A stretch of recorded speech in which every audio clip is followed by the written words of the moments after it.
Salí de Veracruz a las 5 de la mañana, cuando el mar todavía era una mancha oscura y el aire olía a sal y humedad. Dejé atrás la casa vieja junto a la costa, con sus paredes despintadas y el sonido de las olas que golpeaban el malecón. Toro, mi perro viejo, me miró desde el porche. Le acaricié la cabeza antes de subir al camión. «Cuida la casa, viejo», le dije. El jardinero asintió desde lejos, envuelto en su chamarra de mezclilla, mientras la neblina cubría los almendros del patio. La carretera 150D estaba casi vacía. El amanecer apenas pintaba una línea anaranjada sobre los cañaverales. Paré en una gasolinera Pemex cerca de Córdoba. Pedí un café negro y un tamal de elote humeante. Una empleada joven, con el uniforme verde y el cabello recogido, me reconoció. «Usted todavía trabaja en Herrera Energía, ¿verdad, don Julián?», me preguntó sonriendo. Tomé un sorbo de café y respondí tranquilo. «Ya no, hija. Ahora el que manda es mi hijo». Ella asintió, sin entender del todo lo que significaban esas palabras. Afuera, los camiones pasaban levantando polvo, y un grupo de choferes desayunaba apoyado en los capós calientes. El viaje continuó entre campos de caña y montañas bajas. El sol empezó a calentar el parabrisas. En la radio sonaba Vicente Fernández cantando «Volver, volver». Y por un momento sentí un nudo en la garganta. No sabía si volvía a una familia o a un recuerdo.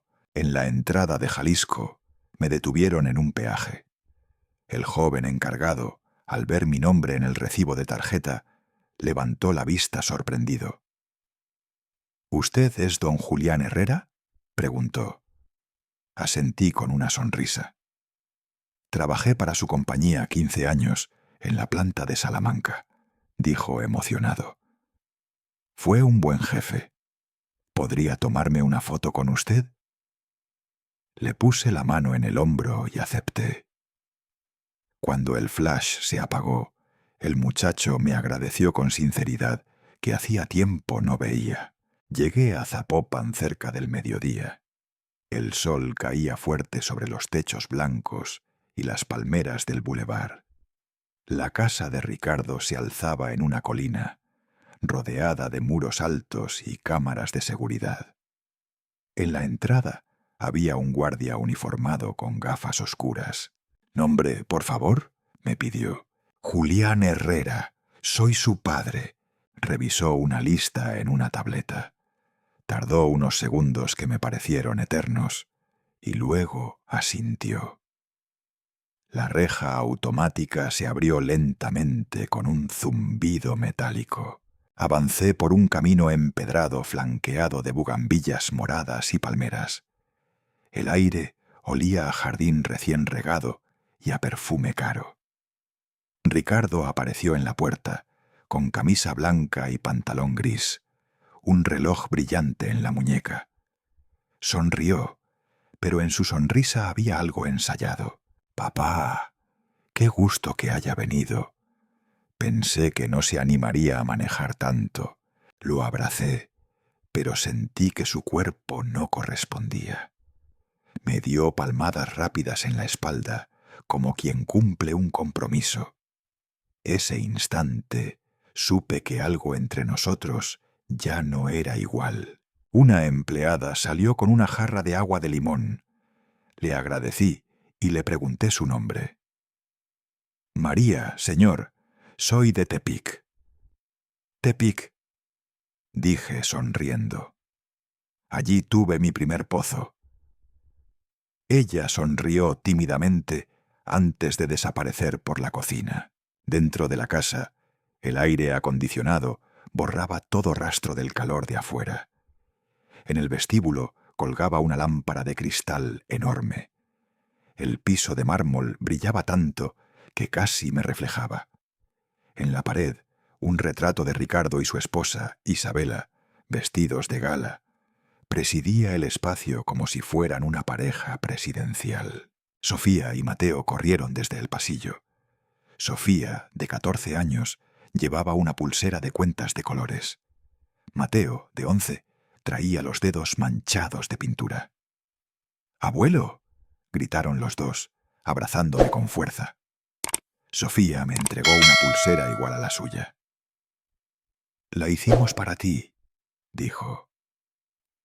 Sentí una paz que hacía tiempo no conocía. Isabela apareció poco después. Vestía un vestido rojo oscuro, sencillo pero elegante.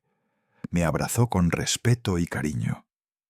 «Me alegra tanto que haya venido, don Julián. Ricardo dijo que pasará la noche aquí. Le preparamos una habitación con vista al jardín». «Gracias, hija», dije. «¿Y tu padre?» «Llega esta noche desde Ciudad de México. Está ansioso por conocerlo». Caminé por el patio trasero. Había una piscina azul brillante y una barra de bar con botellas alineadas por colores. Varios trabajadores decoraban un árbol de Navidad enorme, de casi 4 metros, mientras Ricardo les daba instrucciones precisas. «No, esa guirnalda va a la izquierda. Quiero que se vea perfecto para la foto». Un grupo de jóvenes con trajes revisaba una lista en una tableta y hablaba por radio. Preparaban la cena de Navidad como si fuera un evento empresarial. Ricardo se acercó y dijo con orgullo: «Esta noche vendrán personas importantes, políticos, inversionistas, incluso del ministerio. Solo relájese, disfrute. Quiero causar buena impresión». No respondí. Observé los movimientos rápidos de los empleados, los arreglos florales, las luces colgando de los árboles. Todo estaba calculado. Un camión de reparto se estacionó frente a la cocina. En la carrocería se leía el logotipo de mi antigua empresa, Herrera Energía. Pero debajo, donde antes estaba mi nombre, ahora decía en letras grandes: CEO, Ricardo Herrera. Me acerqué por curiosidad. El chofer, un hombre moreno de bigote canoso, bajó y se me quedó mirando sorprendido. «Don Julián, ¿se acuerda de mí? Fui chofer en Tabasco». «Claro que me acuerdo», le respondí sonriendo. «Siempre llegaba puntual, aunque lloviera». Ricardo, al oírnos, frunció el ceño. «Papá, por favor, deja que trabajen. No los distraigas». Me quedé quieto. El chofer me miró con pena y se retiró. Más tarde, Isabela salió con una bandeja de café. «¿No está cansado del viaje?», preguntó. «Un poco», le dije. «Veracruz está lejos, pero el mar siempre me da fuerzas». Hablamos unos minutos sobre el clima, los nietos, la vida tranquila en la costa. Ella me escuchaba con atención, con esa calidez que ya no encontraba en su esposo. Desde la sala se escuchaba la voz de Ricardo hablando por teléfono en inglés. «The government contract will be ours. My old man is just here for Christmas, don't worry». No pude evitar escuchar. «My old man». Así me llamaba ahora. Al atardecer, un SUV negro entró al garaje. 2 hombres bajaron primero, revisando el entorno. Luego apareció don Fernando, el padre de Isabela. Traje oscuro, corbata gris, el cabello perfectamente peinado hacia atrás. Su presencia imponía respeto. Ricardo corrió a recibirlo, casi inclinándose al abrir la puerta. «Don Fernando, qué honor tenerlo aquí. Mi padre ya lo espera adentro». El tono de su voz era servil, ajeno al hijo que conocí. Yo esperaba en el vestíbulo. Cuando don Fernando se acercó, me extendió la mano con una sonrisa educada, pero fría. «Así que usted es don Julián. He oído mucho sobre su empresa». Su apretón fue ligero, su mirada calculadora. Isabela llegó detrás, abrazó a su padre y luego me besó la mano. «Dos hombres que admiro», dijo con una sonrisa. «Uno me enseñó el valor del trabajo, el otro la importancia de la disciplina». Ricardo soltó una carcajada exagerada. «Esta noche celebraremos el futuro, papá».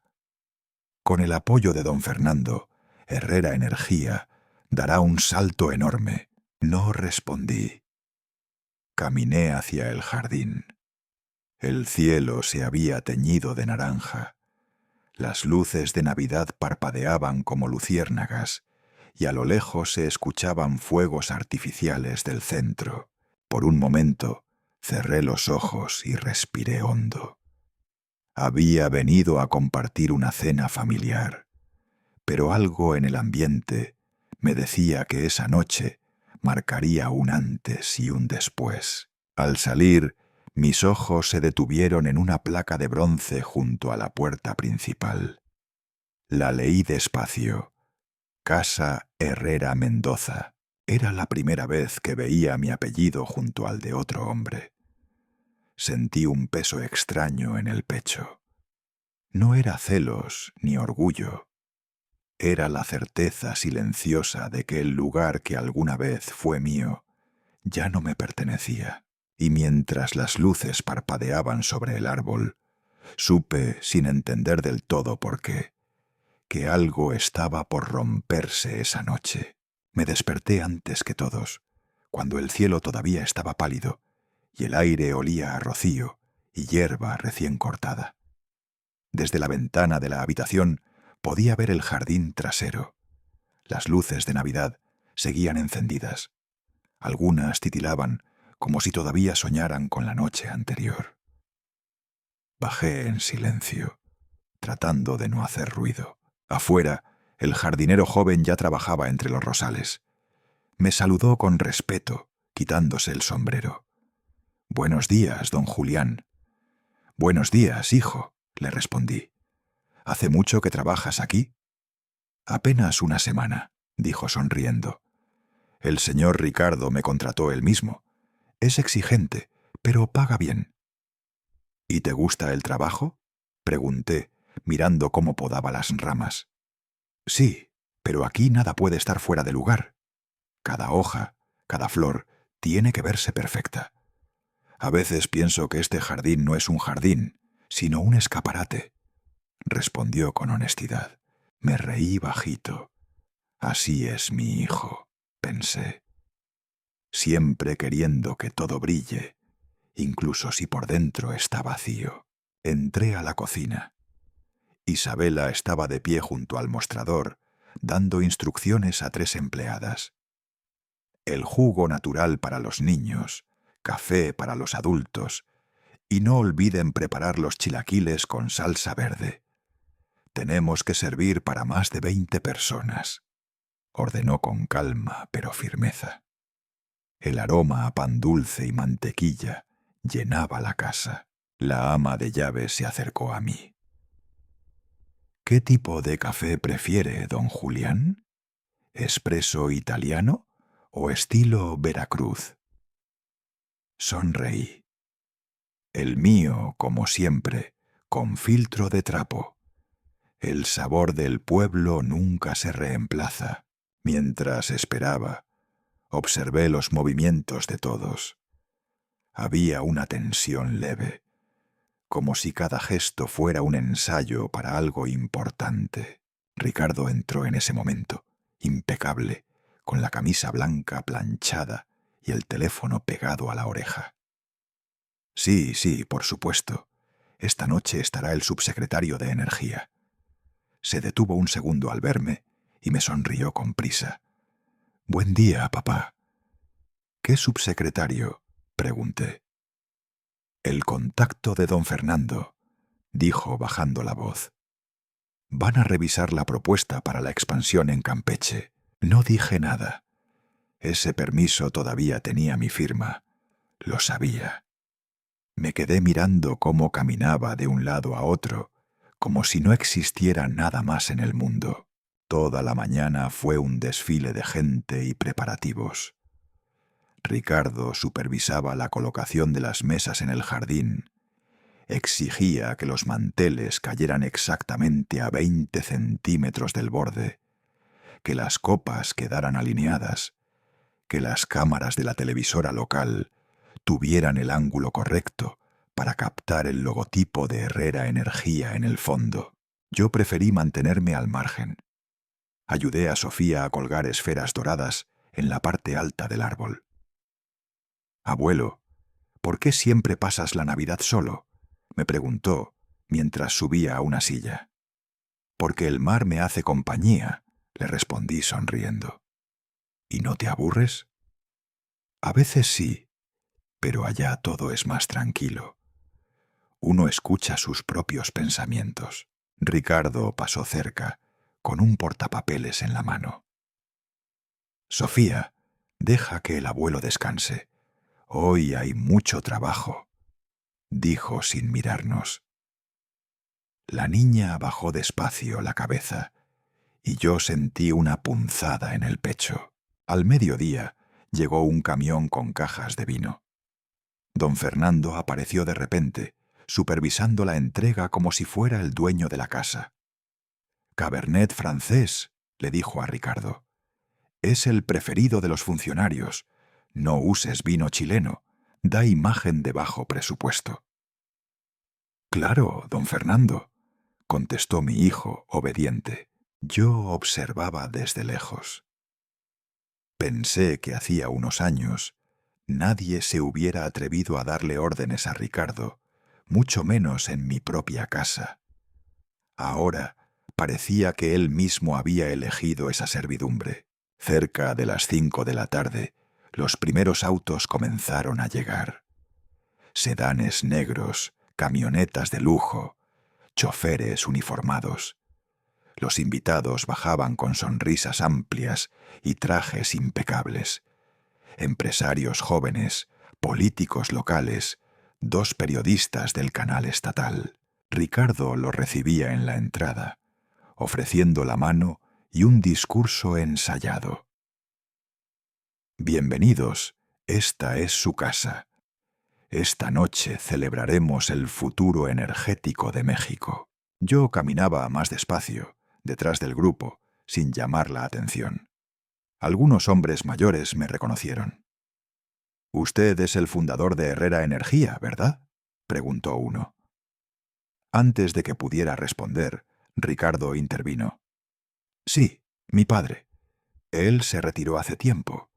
Ahora se dedica a sus flores y a la pesca». Todos rieron con cortesía. Yo también sonreí, pero por dentro sentí cómo se encogía algo en mí. Don Fernando se sentó en la mesa principal, flanqueado por políticos y empresarios. Su voz era potente, su risa fácil. «En mis tiempos en el ministerio», decía, «cometimos errores, sí, pero aprendimos que los viejos métodos deben desaparecer. Las emociones, las tradiciones, ya no sirven en la gestión moderna». Los demás reían, levantando las copas. Ricardo no dijo nada. Solo asentía, complaciente. Yo me quedé en una mesa lateral, junto a Sofía y Mateo. Los niños me hablaban de la escuela, de sus amigos. Sofía, disimuladamente, colocó otro pedazo de pan de elote en mi plato. «Abuelo, come más. Aquí todos comen poquito porque están nerviosos». Sonreí. Era la única ternura genuina que flotaba en el aire esa noche. A las 7, el mariachi empezó a tocar. Las luces del jardín se encendieron todas a la vez, reflejándose en las copas y en las sonrisas tensas. Ricardo levantó su copa. «Esta noche celebramos a 2 grandes hombres», dijo. «Don Fernando, que ha abierto puertas al futuro, y mi padre, don Julián, que construyó los cimientos sobre los que ahora seguimos creciendo. Pero los tiempos cambian. Hubo aplausos, risas. Yo levanté mi copa y asentí, aunque dentro de mí algo se quebró. no por las palabras, sino por el tono. El de alguien que ya no se siente heredero, sino reemplazo. Después de Cielito Lindo, don Fernando propuso mover mi silla cerca del centro, para tener al fundador en la foto. Ricardo sonrió y me tomó del brazo con suavidad. Pero en vez de acercarme a la cabecera, me colocó en el extremo opuesto de la mesa principal, casi detrás de una columna. El fotógrafo acomodó a todos. Más cerca, don Ricardo. Un poco a la izquierda, don Fernando. Perfecto. Flash. En la imagen, yo apenas quedaría visible, un rostro borroso entre copas y luces. Cuando el fotógrafo se fue, Ricardo me susurró: «Siéntese a descansar, papá. No quiero que se canse antes de que lleguen los del gobierno». Yo solo asentí. No era cansancio lo que sentía, sino una tristeza espesa que me llenaba los pulmones. Un grupo de periodistas se acercó con micrófonos. «Señor Herrera, ¿su empresa sigue la misma filosofía que su padre?», preguntó una reportera. Ricardo sonrió, ensayado. «Nosotros estamos modernizando todo. Las viejas estructuras emocionales no funcionan en la nueva política energética». Don Fernando intervino enseguida. «Así es. No se puede dirigir una compañía con sentimientos familiares. Hay que pensar en el progreso». Yo bebí un trago de vino. No dije palabra. Sentí la mirada de Sofía desde la otra mesa, preocupada, pero le sonreí para tranquilizarla. Isabela se acercó y apoyó su mano sobre mi hombro. «No se lo tome a pecho, don Julián. Ricardo está nervioso. Esta noche es decisiva para él». «Lo sé, hija, no te preocupes», le respondí. Mateo apareció detrás de ella, escondiendo algo en las manos. «Es para ti, abuelo». Me dio un dibujo hecho con crayones. Yo sentado en un muelle, con una caña de pescar y el mar de fondo. Lo guardé en el bolsillo de mi saco. «Gracias, campeón. Es el mejor regalo de esta casa». El cielo se oscureció rápido. Un viento frío cruzó el jardín, haciendo temblar las velas sobre las mesas. La música siguió, pero las conversaciones se hicieron más ruidosas. Don Fernando se puso de pie, levantando la copa. «Brindemos por el futuro de Herrera Energía», declaró, bajo el liderazgo moderno y visionario de Ricardo Herrera. «¡Salud!», gritaron todos. Yo levanté mi copa, apenas mojándome los labios. Ricardo se inclinó hacia mí y murmuró con voz baja pero firme: «Papá, esta noche prefiero que no digas mucho. No quiero distracciones. Quiero que todo luzca profesional». «Entiendo», le respondí mirándolo a los ojos. Volví la vista hacia la cabecera de la mesa. El asiento principal estaba vacío, esperando a alguien. Ricardo dio un paso hacia adelante, se acomodó el saco y se sentó ahí, con don Fernando a su lado. Las cámaras comenzaron a grabar. Los meseros sirvieron el plato principal: filete con salsa de vino tinto. Todo parecía perfectamente orquestado. Yo seguí en la mesa secundaria, con mis nietos, observando. Las velas lanzaban sombras que danzaban sobre el mantel. El mariachi tocaba El Rey, y una voz interior me dijo que esa noche no era mía, ni siquiera de mi familia. Era una ceremonia para honrar otra cosa: el ego, el poder, la apariencia. Levanté la mirada una vez más hacia la mesa principal. Ricardo reía, brindando con los funcionarios. Don Fernando hablaba al oído de un empresario, haciendo gestos de mando. Entonces comprendí. El invitado de honor no era don Fernando, ni mucho menos yo. El verdadero invitado de honor era la soberbia que se sentaba al centro de la mesa, envuelta en trajes caros y palabras vacías, celebrando su triunfo sobre el silencio de un padre que aún recordaba cómo empezó todo, con un par de manos manchadas de petróleo y el sueño de construir algo digno. Y mientras los aplausos resonaban bajo el cielo de Guadalajara, yo me quedé quieto, con la mirada fija en la llama de mi vela, sabiendo que la noche recién empezaba a mostrar su verdadero rostro. Eran cerca de las 8 de la noche, cuando el jardín se encendió por completo.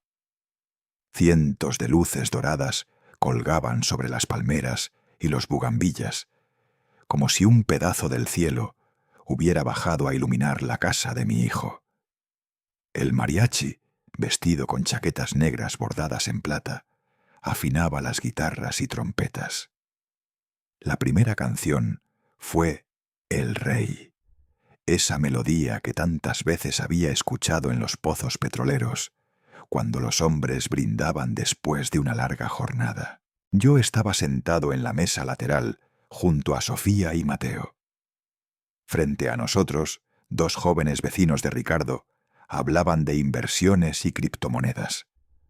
Apenas me dirigieron la palabra, aunque Sofía intentaba incluirme con una inocencia que me conmovía. «Abuelo, mira, esa lámpara parece una estrella», me dijo señalando una guirnalda. Le sonreí, fingiendo que no notaba las miradas distraídas de los demás. Ricardo subió al pequeño escenario improvisado. Vestía un traje gris oscuro y una corbata azul marino. Tenía esa postura rígida que adoptan los políticos cuando quieren parecer seguros de sí mismos. «Esta noche no solo celebramos la Navidad», dijo con voz firme, proyectada hacia el micrófono, «sino el comienzo de una nueva era para Herrera Energía». Hubo aplausos. Don Fernando se levantó con su copa de vino en alto, la sonrisa de quien se siente dueño del momento. Los meseros pasaban con bandejas de canapés y copas de vino tinto. El olor a cochinita pibil recién asada se mezclaba con el aroma dulce del maíz y el cilantro. Las conversaciones eran un murmullo constante, interrumpido solo por las risas de los hombres más jóvenes. Escuché al maestro de ceremonias leer los nombres de los invitados: subsecretarios, directores de banco, representantes de Pemex, periodistas de la prensa económica. Un evento histórico para la industria energética de Jalisco, decía con tono ensayado. Vi a Ricardo posar para las cámaras, estrechando la mano de don Fernando delante de un fondo que mostraba el nuevo logotipo de la empresa. Todo lucía perfecto, salvo por un detalle. En la mesa principal, justo al centro, quedaba una silla vacía. El lugar donde yo me había sentado durante 20 años, cuando las cenas de fin de año eran más sencillas, sin cámaras ni trajes de diseñador. Isabela se acercó, vestida con un vestido verde oscuro que brillaba bajo las luces. «Papá», me dijo con voz suave, «venga, siéntese en la mesa principal. Todos quieren verlo ahí». Negué con calma. «Déjale ese sitio a don Fernando. Yo solo vine a cenar con ustedes, no a posar para nadie». Ella insistió un poco más, pero mi negativa fue firme. No buscaba protagonismo. Solo quería compartir la cena en paz. Ricardo, desde el otro lado del jardín, me escuchó. «¡Papá!», gritó sonriendo para las cámaras. «Venga, siéntese con nosotros». La gente se volvió hacia mí. No podía negarme sin parecer descortés. Me puse de pie lentamente, con la mirada de Sofía siguiéndome todo el tiempo. Atravesé el jardín despacio. Las luces colgantes me cegaban un poco, y cada paso sonaba hueco sobre las losas de piedra. Cuando llegué, Ricardo señaló el asiento de la cabecera. «Ahí, papá, ese lugar es suyo». Me senté. Don Fernando se acomodó a mi derecha, Ricardo a mi izquierda. Las cámaras se acercaron. «Una foto de 3 generaciones de liderazgo», anunció un fotógrafo. Sonreí apenas. La luz del flash me dejó un instante sin ver nada. Don Fernando bromeó, alzando la voz. «Deberíamos poner al joven en el centro, ¿no creen? Es el futuro de la empresa». Ricardo respondió entre risas. «Tiene razón, don Fernando. El futuro debe ocupar el centro de la escena». Varias personas rieron. Yo también sonreí, aunque el gesto me dolió en los labios. Sirvieron la sopa de lima y después unas empanadas rellenas de queso y epazote. Ricardo levantó su copa. «Quiero agradecer a mi padre por acompañarnos esta noche. Gracias por los cimientos que construyó. Pero los tiempos cambian y nosotros debemos abrir las puertas al mundo moderno». Alcé la vista, tranquilo. «Las puertas pueden abrirse, hijo», respondí, «pero hay que cuidar que el viento no se lleve las raíces». Algunos invitados murmuraron, otros bebieron rápido su vino. Ricardo apretó la mandíbula. Don Fernando intervino con elegancia. «Sabias palabras, don Julián, aunque a veces el viento nuevo es el que hace crecer los árboles». Le sonreí sin responder. Había aprendido que discutir con hombres que nunca han ensuciado las manos es perder el tiempo. El ambiente parecía estabilizarse hasta que llegó el plato principal, filete en salsa de vino tinto. Ricardo hizo un gesto a uno de los meseros. «Tráiganle otra silla a don Fernando», dijo. «Él debería estar al centro». Todos lo miraron, confundidos. Había asientos suficientes. Yo no entendí. Ricardo señaló hacia mí. «Papá, ¿me permite? Este es el lugar de honor de mi suegro». El silencio cayó sobre la mesa como un paño húmedo. Isabela susurró. «Ricardo, por favor, no hagas esto». Pero él mantuvo la sonrisa, esa sonrisa de acero que no mostraba emoción alguna. Me incliné hacia adelante, tomé mi copa y respondí despacio. «El honor no depende de una silla, hijo». «Lo sé», dijo él sin mirarme. «Pero esta noche necesito que me entiendas». «Te entiendo», repliqué. «Solo que no me reconoces». Por un momento pensé que lo dejaría pasar. Pero Ricardo se levantó, decidido. «Permítame ayudarlo, papá», dijo acercándose a mí. Quise incorporarme despacio, con dignidad, pero él ya había puesto sus manos sobre el respaldo de la silla. «Déjame», le advertí. «Es solo un segundo, no haga esto más difícil», contestó en voz baja, pero tensa. Tiró del asiento para apartarlo, y la pata de la silla se trabó con la alfombra. Sentí que el mundo se me iba hacia atrás. Mi cuerpo cayó con un golpe seco contra el suelo de piedra. La copa se volcó, el vino se derramó sobre el mantel, y un cristal estalló en 1000 pedazos. El mariachi se detuvo a mitad de una nota. El silencio fue tan denso que se podía oír el zumbido de las luces. Isabela soltó un grito ahogado. Algunas mujeres se levantaron de sus sillas. Los hombres miraban sin saber qué hacer. Ricardo quedó inmóvil, pálido, con la mano extendida en el aire. «Papá», balbuceó, «no fue mi intención». Don Fernando se levantó, incómodo, fingiendo no entender lo ocurrido. Me apoyé en el borde de la mesa y me puse de pie por mí mismo. El dolor del golpe era leve comparado con la herida del alma. Isabela corrió hacia mí. —¿Está bien? —preguntó con los ojos llenos de lágrimas. —No te preocupes, hija —le dije con voz serena—. No pasa nada. Miré a mi alrededor. Todos seguían en silencio. Algunos fingían revisar el teléfono. Otros mantenían la mirada baja. Los flashes de las cámaras ya no se atrevían a encenderse. Me volví hacia Ricardo. Estaba con la cabeza gacha, las manos temblando. —Hijo —dije con calma—, acabas de enseñarme algo importante. No todos los que se sientan en la cabecera mandan, y no todos los que están de pie han perdido su lugar. Su mirada se quebró por un instante, pero no dije más. Di un paso atrás, recogí mi saco del respaldo y lo coloqué sobre mis hombros. —Disculpen, señores —anuncié mirando a los presentes—. Que continúe la cena. Caminé hacia la salida. Los tacones de Isabela resonaban detrás de mí, pero levanté una mano. —Quédate —le dije—. No arruines la noche más de lo que ya está.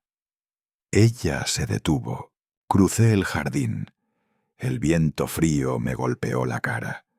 Escuché a Ricardo detrás, su voz rota. —Papá, espere. Perdón, papá, por favor. No me giré. Había aprendido que a veces el silencio enseña más que las palabras. Un guardia abrió el portón sin decir nada. Su rostro mostraba esa mezcla de respeto y miedo que se tiene hacia los hombres que han caído con dignidad. El aire de la noche olía a pasto húmedo y vino derramado. Caminé por la pendiente empedrada hasta donde estaba mi camioneta. La casa seguía iluminada a mis espaldas, un resplandor dorado que parecía ajeno al mundo. Subí al vehículo. Mis manos temblaban ligeramente, pero logré girar la llave. El motor rugió con un sonido familiar, el de las cosas que nunca te traicionan. Mientras bajaba la colina, vi por el espejo retrovisor el jardín repleto de luces y sombras. La música había vuelto a sonar, como si nada hubiera pasado. Sonreí, amargo, comprendiendo que la fiesta continuaba sin mí, como tantas otras veces en la vida. Apreté el volante y susurré para mí mismo: el problema no es perder la silla, sino ver quién se sienta en ella después. Seguí conduciendo bajo el cielo oscuro de Guadalajara, dejando atrás el ruido, los aplausos falsos y ese asiento vacío que ya no significaba nada. Conduje toda la noche. La carretera era un hilo oscuro que se estiraba entre montañas y pueblos dormidos. El motor del camión viejo rugía con un sonido constante, casi como una respiración que me mantenía despierto. El aire frío se filtraba por las ventanillas y cada tanto tenía que frotarme las manos para que no se me entumecieran los dedos. No llevaba música, solo el ruido del motor, el golpeteo del viento y los recuerdos que volvían una y otra vez, como faros en la distancia. Pasé 3 casetas de peaje sin mirar al cobrador. La mayoría de los autos iban hacia el interior, llenos de familias, regalos, risas. Yo era el único que huía del ruido, del brillo falso, de una mesa que ya no tenía mi lugar. Cerca de Orizaba, cuando el cielo empezaba a clarear, detuve el camión frente a un puesto junto a la carretera. El olor a masa y café caliente me hizo recordar las madrugadas en los campamentos petroleros. Pedí unas gorditas rellenas de frijoles y un café negro.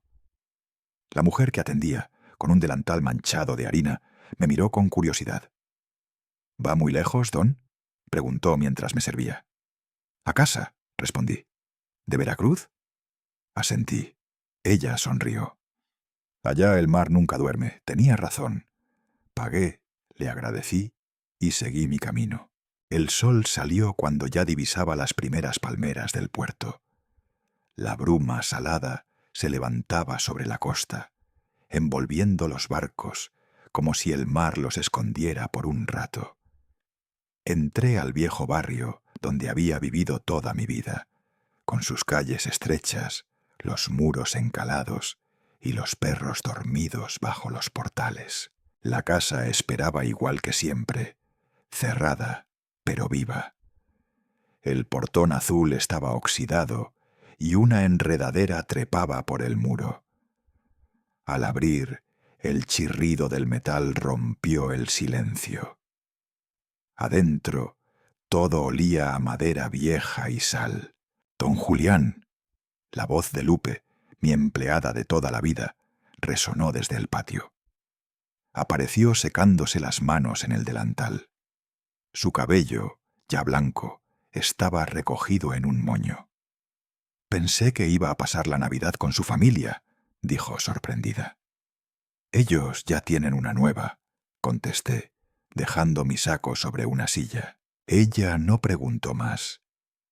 En su mirada había comprensión, no lástima. Me sirvió un vaso de agua y se fue a la cocina. Me quedé de pie en la sala, observando las fotografías colgadas en la pared. Ahí estaba yo con mi esposa, hace más de 30 años, el día de la inauguración del primer pozo. Ricardo tendría 8 años. Estaba con casco grande y sonrisa orgullosa. Aquella imagen se me clavó en el pecho. Toqué el marco con los dedos. «Mira en lo que nos hemos convertido», murmuré. Abrí las ventanas. El aire del Golfo entró con fuerza, levantando las cortinas. El olor del mar se mezcló con el de la cera vieja de los muebles. Escuché el sonido lejano de una campana de barco, y por primera vez desde aquella noche sentí que el silencio era más puro que cualquier disculpa. Bajé al sótano. Encendí la luz amarillenta y el polvo flotó en el aire. En una esquina, el viejo cofre de metal que había usado como caja fuerte seguía cerrado, cubierto por una lona. Busqué la llave en mi llavero, aún la conservaba, y abrí el candado. Dentro, perfectamente ordenados, estaban los documentos de la empresa: títulos de propiedad, contratos de arrendamiento, certificados de acciones, todos con el mismo encabezado: Herrera Energía, fundador Julián Herrera. Me senté frente a la mesa de trabajo y extendí los papeles. Puse mis lentes y empecé a revisar cada hoja, subrayando con marcador rojo los puntos donde todavía figuraba mi nombre. Lo hacía despacio, con una calma casi quirúrgica, como quien limpia una herida sin que sangre. Tomé el teléfono y marqué un número que conocía de memoria. «¿Raúl Torres?», pregunté. «Don Julián», contestó la voz del abogado, grave. Imaginé que me llamaría. «Necesito retirar todas mis garantías personales de los proyectos que administra Ricardo. De inmediato». Hubo unos segundos de silencio. «¿Está seguro, don Julián? Eso puede hundirlos». «Ellos eligieron navegar sin brújula», respondí. «Que aprendan a leer el viento». «Entendido. Prepararé los documentos». Colgué y marqué otro número. «Banamex, Oficina de Crédito Corporativo». «Buenos días, soy Julián Herrera. Quiero suspender todos los poderes otorgados a Ricardo Herrera». «¿Está seguro, señor?», preguntó el gerente titubeando.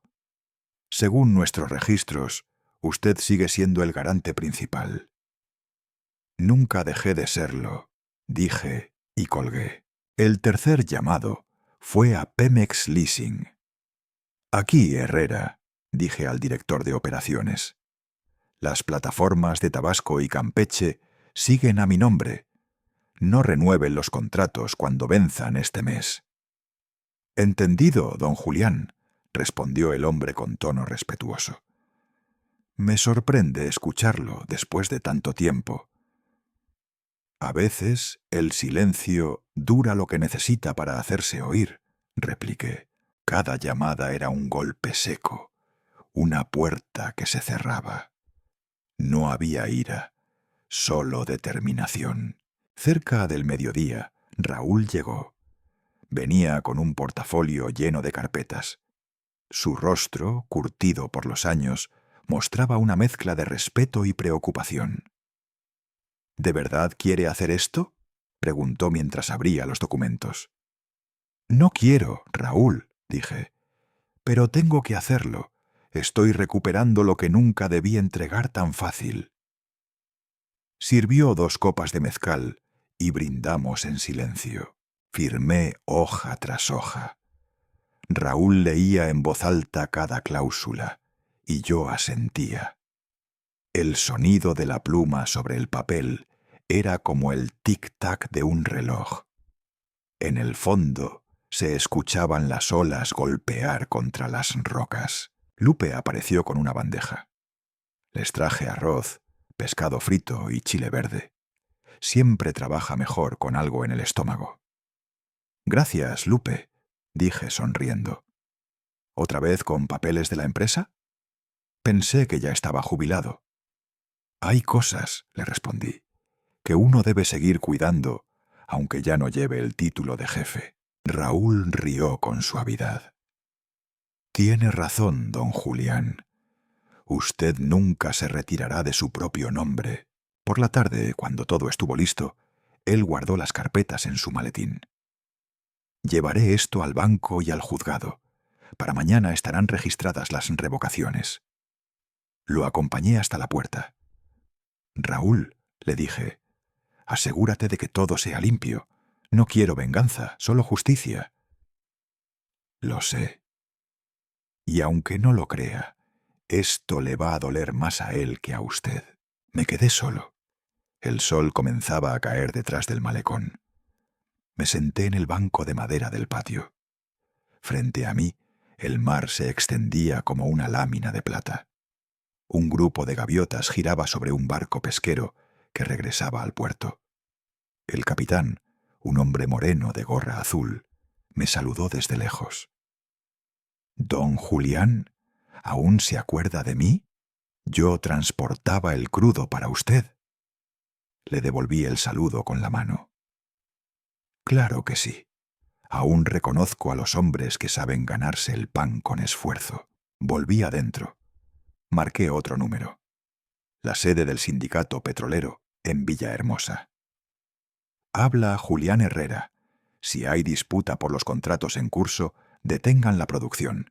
Yo cubriré los costos. Don Julián, respondió el secretario con tono respetuoso. Todavía le debo un favor grande. Considérelo pagado. Cuando cayó la noche, la casa estaba en calma. Lupe se había retirado temprano. Calenté la cena, arroz, pescado y chiles. Me senté frente a la televisión. En el noticiero mostraban imágenes de la fiesta en Guadalajara.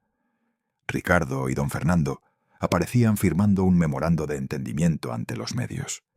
Los flashes los hacían parecer héroes. Apagué la televisión. Saqué una hoja de papel y escribí una sola frase. Aprenderás que hay sillas que, aunque estén en lo alto, se tambalean sin cimientos. La doblé con cuidado, la metí en un sobre y escribí en la portada: Ricardo, abrir solo cuando lo necesites. Subí las escaleras, dejando las luces apagadas. Afuera, el sonido del mar se mezclaba con el viento que silbaba entre las rendijas de las ventanas. La madera crujía bajo mis pasos, como si la casa respirara conmigo. Me acosté sin cambiarme de ropa. Miré el techo y escuché el tic-tac del reloj del pasillo. No sentí rabia. Sentí algo más profundo.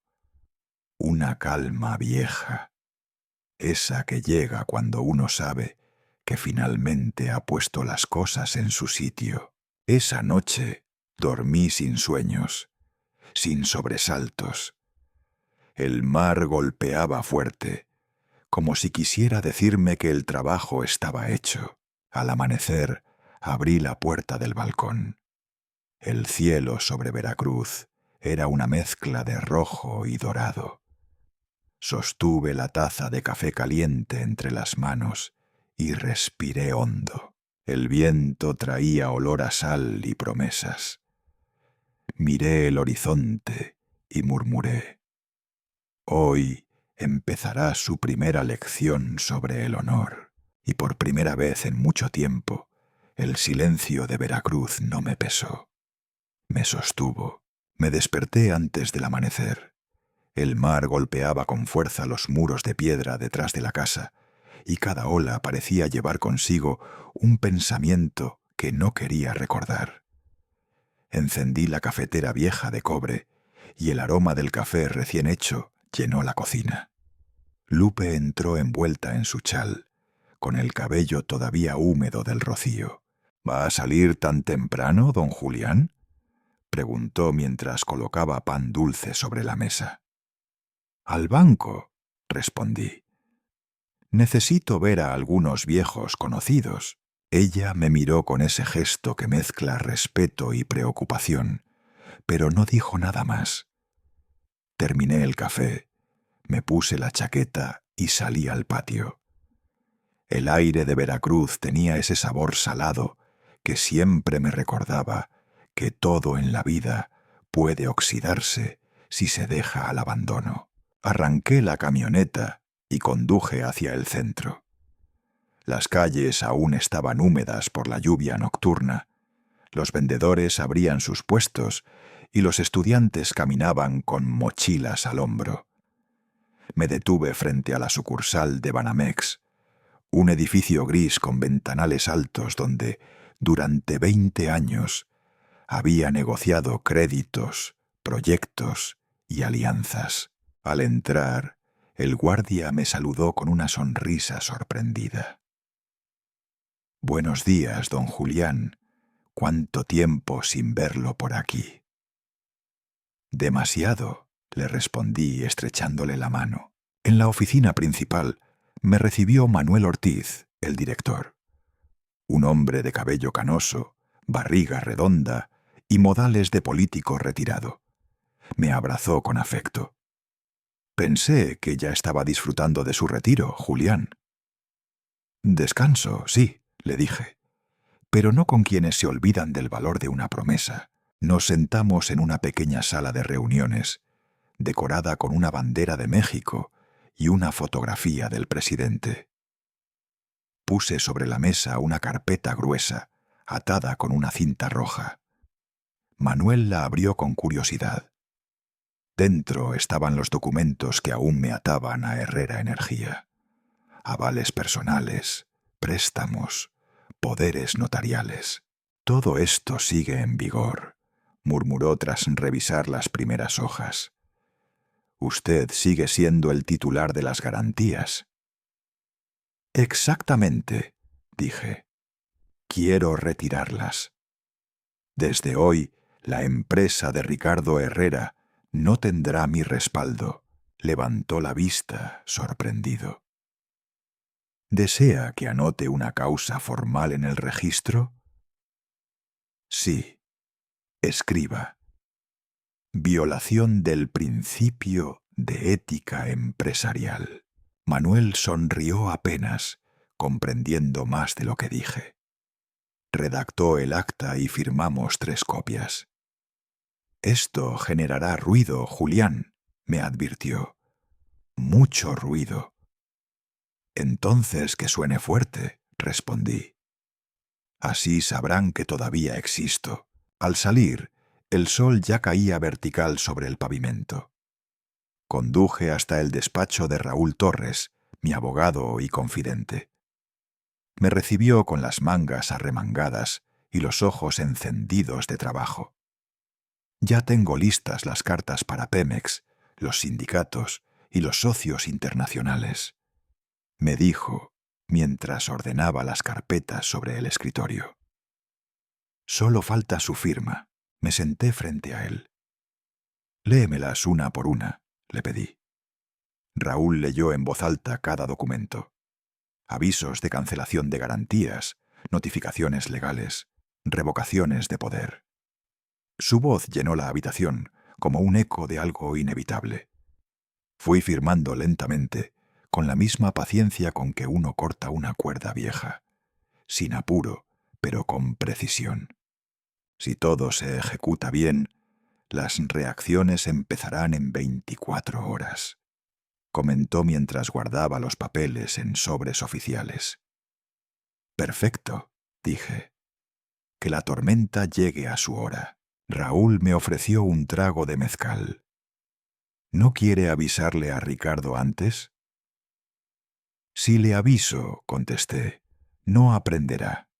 Las lecciones importantes no se anuncian. Salí del despacho y manejé hacia el puerto. Las grúas y los contenedores brillaban bajo el sol.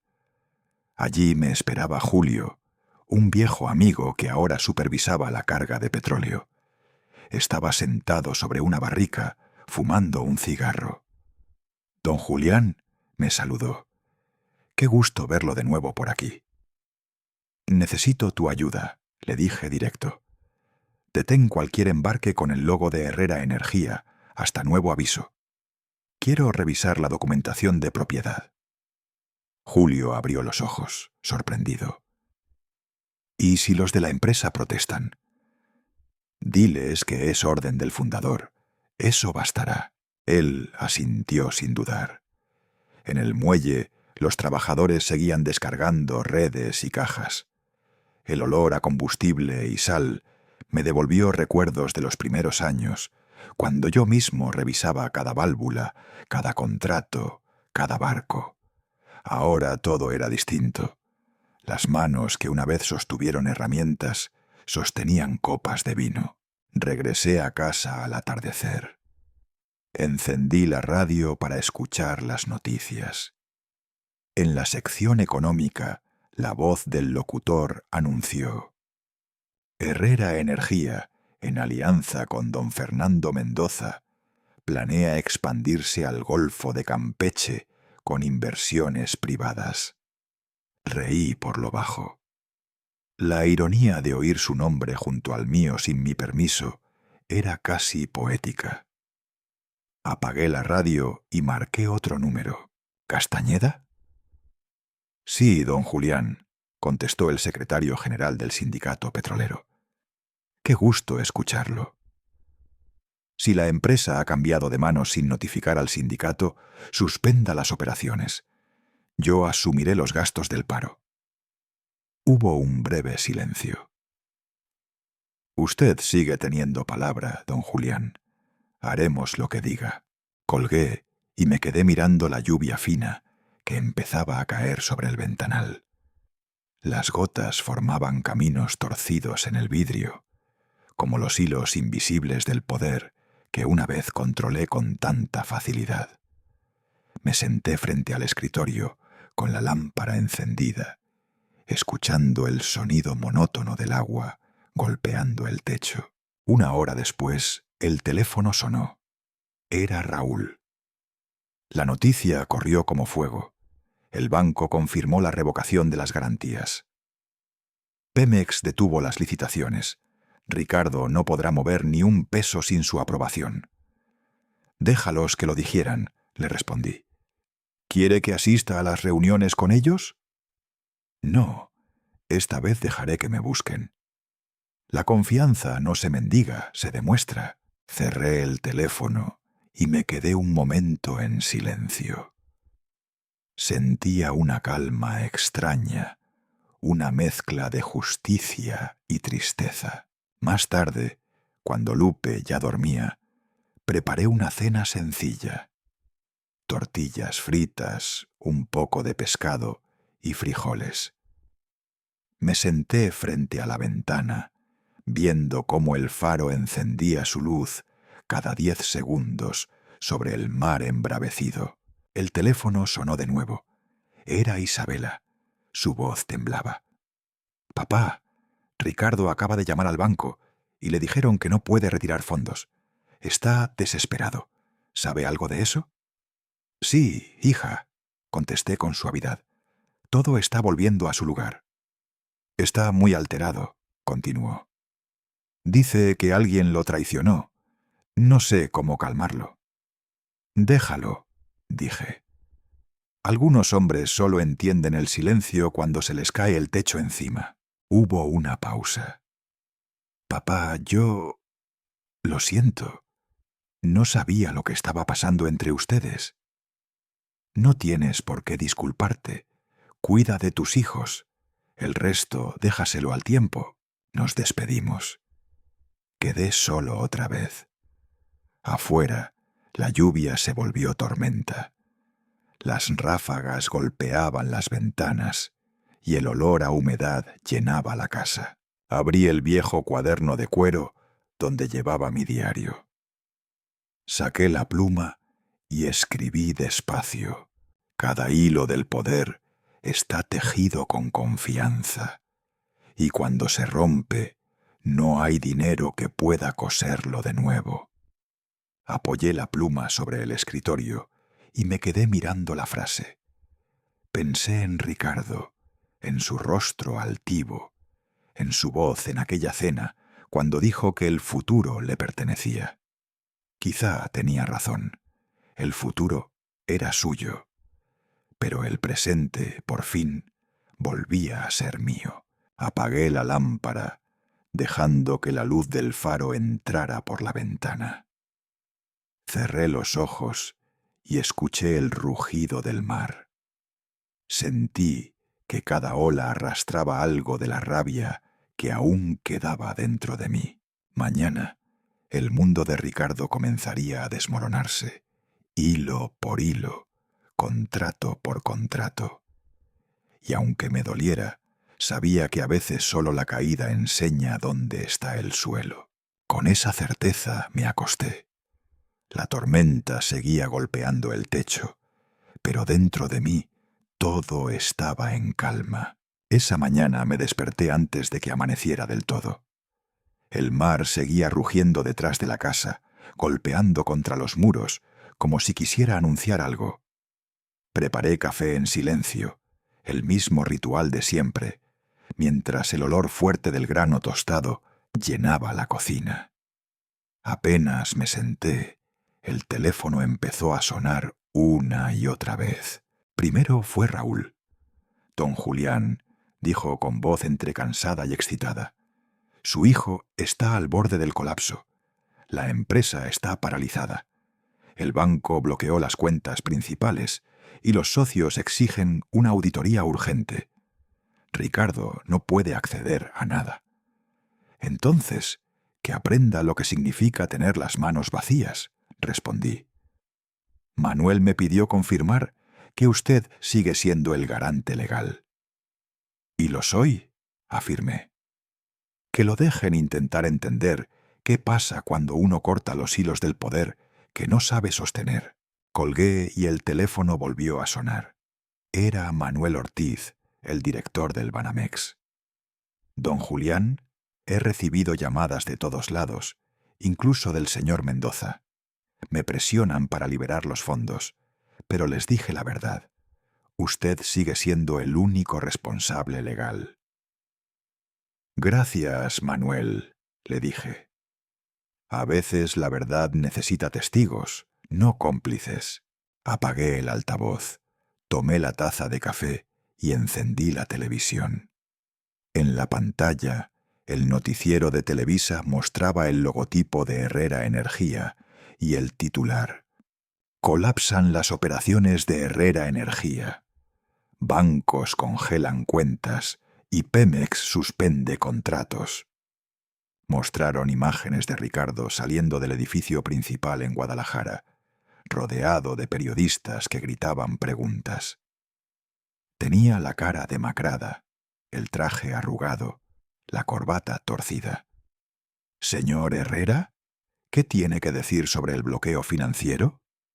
¿Confirmará que su padre revocó las garantías?, preguntaba una reportera. Ricardo no respondió. Solo empujó el micrófono y subió al coche con la mirada vacía. Apagué la televisión. El silencio volvió a la casa. Pensé en él, en su orgullo, en su convicción de que el poder era herencia y no mérito. Me serví otra taza de café y miré por la ventana. En el horizonte el sol apenas asomaba, pero la claridad parecía fría, sin consuelo. Una hora después, el teléfono volvió a sonar. Era Isabela. «Papá», su voz temblaba. «Ricardo está fuera de sí». Le gritó al director del banco, rompió una copa y casi golpea a un socio. Don Fernando canceló todas las reuniones y salió del país. Los empleados no saben qué hacer. «Mantén a los niños lejos de todo eso», le dije. «No deben ver a su padre así». «Estoy intentando calmarlo», dijo ella casi llorando. «Pero no escucha. Se encierra, bebe, llama a todo el mundo». «Déjalo gritar», respondí. A veces el silencio de los demás es el único espejo que muestra lo que uno se ha convertido. A mediodía, Raúl me envió un correo con un informe detallado. Los títulos en negritas hablaban por sí solos. Pemex cancela contrato de expansión en Campeche. El sindicato petrolero anuncia paro temporal en las plataformas. Herrera Energía pierde 38% de valor bursátil en menos de 6 horas. Me quedé mirando la pantalla. Afuera, los pelícanos volaban bajo, anunciando lluvia. Era curioso cómo la tormenta se comportaba igual en los negocios y en el mar. A las 3, las redes sociales explotaron. El hashtag #OreLaCrisis Crisis Herrera Energía estaba en el primer lugar en Twitter México.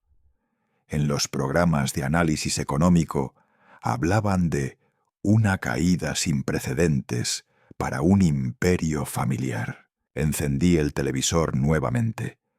En un canal financiero entrevistaban a don Fernando Mendoza. Llevaba su habitual traje oscuro y esa sonrisa calculada. «Siempre he admirado al señor Herrera, el fundador», declaró. «Su visión construyó algo ejemplar. Creo que la empresa necesita volver a sus raíces». El periodista le preguntó: «¿Seguirá colaborando con Ricardo Herrera?». Don Fernando levantó una ceja fingiendo pesar. «La estabilidad y la ética son más importantes que la ambición. No puedo seguir donde la integridad se ha perdido». Apagué el televisor sin enfado. El ciclo se había cerrado solo, como un reloj que marca su última hora. Al caer la tarde, Raúl llegó a casa con un maletín lleno de papeles. «Todo terminó», dijo al entrar. «Las oficinas están cerradas, las cuentas congeladas y los contratos anulados. Ricardo intentó comunicarse conmigo para hablar con usted. ¿Quiere que le devuelva la llamada?». Negué con la cabeza. «No. Si le contesto ahora, creerá que gané. Y yo no busco victoria, Raúl. Busco que entienda lo que destruyó». Raúl asintió sin insistir. Dejó los documentos sobre el escritorio y antes de irse me miró con respeto silencioso. Esa noche salí a caminar por la playa. El aire olía a sal y carbón.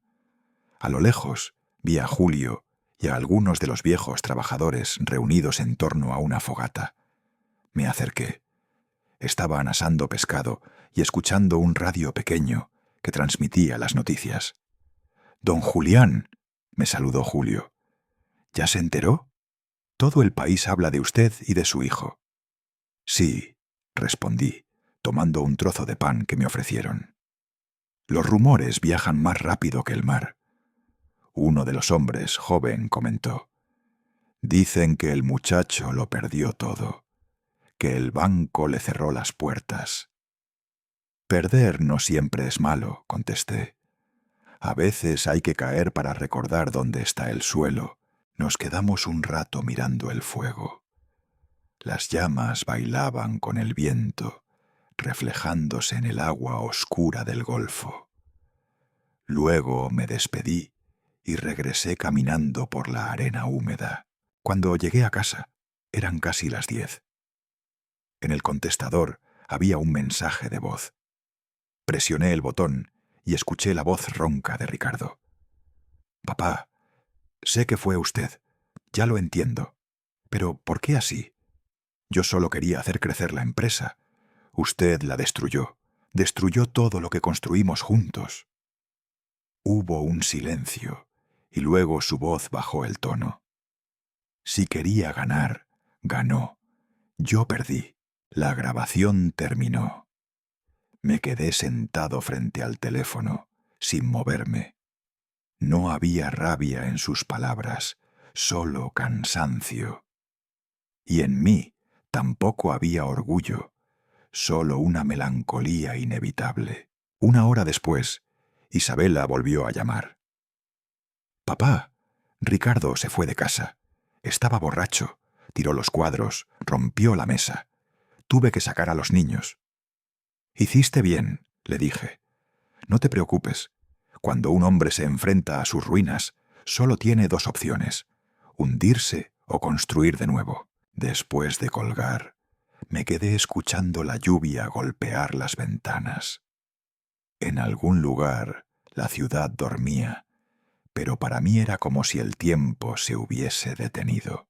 A las 5 de la mañana, el teléfono volvió a sonar. Era Raúl. Ricardo liquidó los autos, cerró las oficinas y dijo a los empleados que no volvería. Al parecer tomó un vuelo hacia Campeche. «Campeche», repetí, mirando el horizonte que empezaba a aclararse. El mismo lugar donde levantamos el primer pozo. Todo vuelve al inicio. Abrí las cortinas. La luz del amanecer entró suave, tiñendo las paredes de un tono dorado. El mar estaba en calma, como si también necesitara descansar después de la tormenta. Ordené mi escritorio. Guardé los documentos firmados, limpié el polvo y cerré el cajón con llave. Lupe apareció en la puerta, con un paño en la mano. «¿Todo está bien, don Julián?», preguntó. «No todavía», respondí, sonriendo con serenidad. «Pero la mitad de la tormenta ya se ha ido». Salí al patio y respiré hondo. El aire traía olor a sal y gasolina, mezcla de vida y trabajo. Fui al mercado del puerto, compré camarones y chiles jalapeños. La gente murmuraba a mi paso, pero nadie me miraba con reproche. Todos decían lo mismo. Don Julián es un hombre justo. Hizo lo que tenía que hacer. Al caer la tarde, encendí la radio mientras cocinaba. En las noticias nocturnas anunciaban: Ricardo Herrera, exdirector de Herrera Energía, ha abandonado Guadalajara. Fuentes cercanas indican que se dirige a Campeche. Apagué el fuego de la estufa, me serví una copa de vino y salí al porche. Miré el mar teñido de naranja por el sol que se ocultaba. «Campeche», murmuré. El lugar donde todo comenzó y donde, quizá, mi hijo aprenderá a levantarse. Dentro de la casa, sobre la repisa, seguía la vieja fotografía. Mi esposa, Ricardo niño, y yo. Los 3 sonriendo frente al primer pozo petrolero. Pasé el dedo sobre el vidrio para quitarle el polvo. A lo lejos se escuchó un trueno, pero el cielo seguía claro. No todos los truenos anuncian tormentas, pensé. Algunos solo anuncian que el aire está limpio otra vez. Apagué la radio, cerré las ventanas y dejé que el silencio llenara la casa. No era un silencio de soledad, sino de justicia cumplida. Y mientras el último rayo del sol tocaba el horizonte, supe que había llegado, por fin, el amanecer del castigo. Una semana después de aquella llamada de Isabela, cuando el silencio ya había vuelto a ser mi único compañero, recibí un correo de Raúl. El asunto decía simplemente actualización. Lo abrí con calma, sin imaginar lo que leería. En el mensaje había una sola línea. Su hijo presentó una solicitud de trabajo en el campo petrolero de Santa Clara, costa de Campeche. Me quedé mirando la pantalla unos segundos. El nombre de ese lugar me golpeó con fuerza. Santa Clara.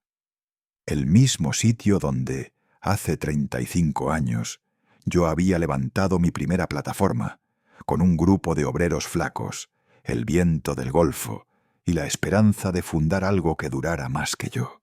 Encendí el noticiero matutino. En la sección económica, una imagen borrosa de Ricardo aparecía en la esquina inferior de la pantalla. El presentador decía: el exdirector general de Herrera Energía, Ricardo Herrera, fue visto en las instalaciones de una planta petrolera local en Campeche. Según fuentes, habría aceptado un puesto de mantenimiento. No hubo más detalles. Cerré el televisor, imprimí la noticia y la doblé con cuidado. La guardé entre las páginas de mi cuaderno de cuero, el mismo donde había escrito cada decisión de mi vida. Cuando le conté a Lupe, ella se persignó y negó con la cabeza. A veces uno solo aprende cuando ya tocó fondo, don Julián. Así es, Lupe, le dije mirando hacia la ventana.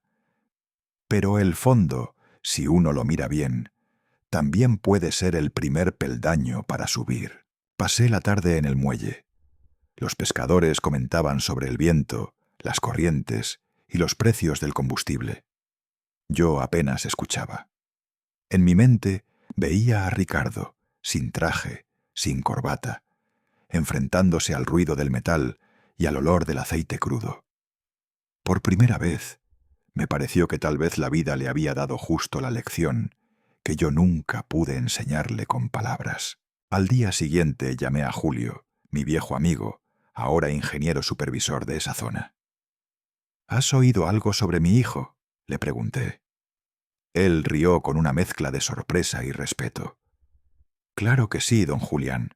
Aquí todos hablan del patrón caído, así le dicen. ¿Y cómo se comporta? No se queja, contestó Julio. Pero todos notan que sus manos no nacieron para apretar llaves inglesas. Sin embargo, trabaja. No pide trato especial. Le pedí a Julio que no revelara nuestra relación. Déjalo que camine solo, dije. El apellido no le servirá de casco aquí. Entendido, don Julián, respondió él. Aquí la sal no distingue sangre. Esa noche me senté en el porche. El mar estaba tranquilo. Las luces de los barcos titilaban a lo lejos. Cerré los ojos y lo imaginé allí, entre hombres curtidos por el sol, agachado, limpiando manchas de aceite, escuchando órdenes sin protestar. No era el castigo de un padre, sino el bautizo que la vida da cuando uno pierde todo. 3 días después, Julio me envió un audio por mensaje. Era la voz de Ricardo, grave, cansada, pero distinta. No necesito que me compadezcan, solo quiero trabajar. Lo escuché varias veces. Había algo nuevo en ese tono. Ya no era el joven que hablaba desde un pedestal, sino un hombre que comenzaba a entender el peso del suelo bajo sus pies. Al día siguiente, Julio me llamó de nuevo. Hubo un accidente menor en la plataforma, me dijo. Una fuga de gas. Me quedé en silencio. Ricardo fue el primero en bajar al compartimiento para cerrar la válvula, añadió. Había un chico atrapado. Logró sacarlo justo antes de que colapsara el sistema. ¿Está bien?, pregunté. Sí, solo tiene algunos rasguños, pero aquí todos lo miran distinto desde entonces. Hasta don Benito, el capataz viejo, dijo: «Ese muchacho tiene agallas, igual que su padre». Cuando colgué, me quedé mirando el horizonte, tratando de imaginar su rostro en ese momento. Por primera vez en muchos años, sentí una mezcla de orgullo y alivio que no cabía en palabras. Esa tarde, Julio me mandó un mensaje corto. Usted estaría orgulloso si lo viera. La noticia se esparció rápido. Los periódicos ya no hablaban de la caída de Herrera Energía, sino de el exempresario que ahora trabaja como obrero. En los cafés y en los puertos, la gente murmuraba su nombre con curiosidad y respeto. En el mercado de Veracruz, mientras compraba pescado, escuché a dos hombres conversar. ¿Supiste del hijo de don Julián? Está trabajando en Campeche. Pues al menos tuvo el valor de empezar de nuevo. No todos lo harían. No dije nada. Solo pagué y regresé a casa. Esa noche cociné pescado al ajillo y lo comí solo, mirando las luces lejanas del mar. El viento soplaba fuerte. Abrí las ventanas. Desde la distancia, los destellos de los barcos parecían guiñar un ojo al horizonte. Pensé en lo extraño que es el destino. El mismo mar que una vez separó a un padre y a un hijo, ahora parecía querer unirlos de nuevo. A la mañana siguiente, Julio me llamó, excitado. «No lo va a creer», dijo.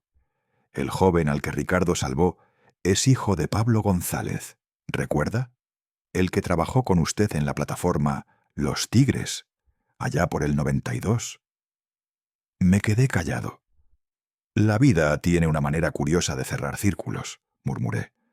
«2 hijos, 2 generaciones, en el mismo mar». Julio rió. Anoche organizaron una pequeña cena para agradecerle. Ricardo no habló mucho. Solo escuchó la música ranchera y sonrió un poco. «¿Crees que ha cambiado?», pregunté. «Aquí nadie puede fingir mucho tiempo», contestó Julio. «El sudor no miente». Esa noche, mientras revisaba unos papeles, recibí otra foto por mensaje. En ella, Ricardo aparecía con un overol azul cubierto de manchas de grasa. Tenía el rostro cansado, pero los ojos vivos. En el hombro llevaba un perro mestizo, uno de esos que siempre deambulan por las plataformas buscando compañía. La observé largo rato. Imprimí la imagen y la guardé junto al recorte del periódico. Luego abrí mi cuaderno y escribí una sola frase. Nadie aprende por los consejos de su padre, sino por el peso de su propio sudor. Los días siguientes pasaron tranquilos. El mar parecía más sereno, y yo también. Julio me mandaba pequeños reportes. Hoy, Ricardo enseñó a los nuevos cómo revisar las válvulas. Los obreros le dicen «Don Ricardo» ahora. Ya no duerme en la barraca común. El capataz le ofreció una habitación privada. Cada mensaje era como una marea que traía de vuelta algo que creí perdido. Una tarde, mientras tomaba café, Lupe me observó desde la puerta. «Se le nota en la cara, don Julián. Está más tranquilo». «Tal vez», respondí. «El castigo más grande para un hombre no es perderlo todo, sino tener que reconstruirse desde cero». Ella asintió. «Pero si le queda dignidad, puede volver a levantar cualquier cosa». «Eso mismo pienso», dije levantando la taza. El viento del Golfo soplaba fuerte esa noche. Las cortinas se inflaban y el aire olía a sal. Me quedé en el porche mirando hacia la oscuridad, imaginando que aquel viento venía desde Campeche, cruzando el mar para traerme noticias invisibles. Allí, bajo ese cielo sin luna, comprendí que la tormenta había terminado. Ya no quedaban escombros que lamentar, solo cimientos sobre los cuales volver a construir. Y mientras el sonido del oleaje marcaba el ritmo de mi respiración, supe que, al fin, mi hijo estaba aprendiendo lo que ningún aula, ningún contrato y ningún banquete podrían enseñarle jamás. Que la grandeza no está en mandar, sino en volver a empezar con las manos limpias y la cabeza en alto. Había pasado un año desde todo aquello. La primavera llegó temprano a Veracruz, con su luz dorada filtrándose por las persianas y el olor a salitre que se metía por todas las rendijas. Me levanté a las 5, como siempre, y abrí las ventanas. El mar respiraba tranquilo. Se escuchaban las olas rompiendo suavemente contra el muro de piedra, el sonido que me recordaba que la vida, incluso después de la tormenta, siempre encuentra su ritmo. Sobre mi escritorio seguían los mismos periódicos viejos. Uno hablaba del colapso de Herrera Energía. Otro mostraba la foto de Ricardo en Campeche, con un casco amarillo y el título «El ex-CEO que se convirtió en obrero ejemplar». Los doblé con cuidado, junto con la fotografía en la que aparecía cubierto de grasa, sonriendo cansado con aquel perro flaco sobre el hombro. Los guardé en el cajón del escritorio, debajo del cuaderno de cuero, donde reposaban los años y las heridas. A mediodía, Raúl pasó por casa. Venía más delgado, pero con la misma elegancia discreta. Traía un sobre del sindicato petrolero. «Mire», me dijo dejando el sobre la mesa, «en la convención de esta semana mencionaron su nombre. Dicen que bajo su mando los obreros se sentían respetados». «Que recuerden eso», le respondí. «No hace falta que recuerden al hombre. Brindamos con café y hablamos poco». Cuando se fue, el silencio volvió a llenarlo todo. Un silencio que ya no dolía. Esa tarde, mientras revisaba mis notas, me llegó un mensaje de Julio desde Campeche. Era un archivo de audio. Lo abrí. El viento del mar rugía de fondo, y entre ese ruido reconocí la voz de Ricardo. Leía algo, despacio, con emoción contenida. Palabras sobre la vergüenza, la redención y la gratitud. Julio escribió después. «Dice que quiere enviarle una carta. No sé si se atreverá». Apoyé el teléfono sobre el escritorio. «Si es una carta sincera», murmuré para mí, «el viento sabrá traerla». Pasó una semana. Una mañana el cartero golpeó la puerta de hierro. «Don Julián, le llegó correspondencia de Campeche», me dijo, extendiéndome un sobre manchado por el agua del viaje. Reconocí la letra enseguida, torpe, inclinada, pero mía en cada trazo heredado. No la abrí. Quise esperar a la noche. Las cartas no se abren con prisa, sino con respeto.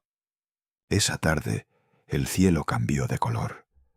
El aire se volvió espeso, y antes de que pudiera guardar el sobre, empezó a llover con violencia. Cerré las ventanas, pero el viento golpeaba como si quisiera entrar. Las olas reventaban contra el muro.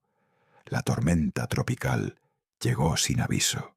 Cuando el viento cedió, cerca de la medianoche, la casa estaba en desorden. Papeles por el suelo, las cortinas empapadas, el escritorio lleno de agua. Busqué el sobre. No estaba. Revisé el suelo, las esquinas, el porche, el jardín. Nada. Salí con una linterna bajo la llovizna. Caminé hasta el portón, miré las palmas agitadas. El sobre se había ido. El mar se lo llevó, murmuré. Esa noche no dormí. Pensé en la ironía de que el viento que me trajo noticias de mi hijo también fuera el mismo que se llevó su carta.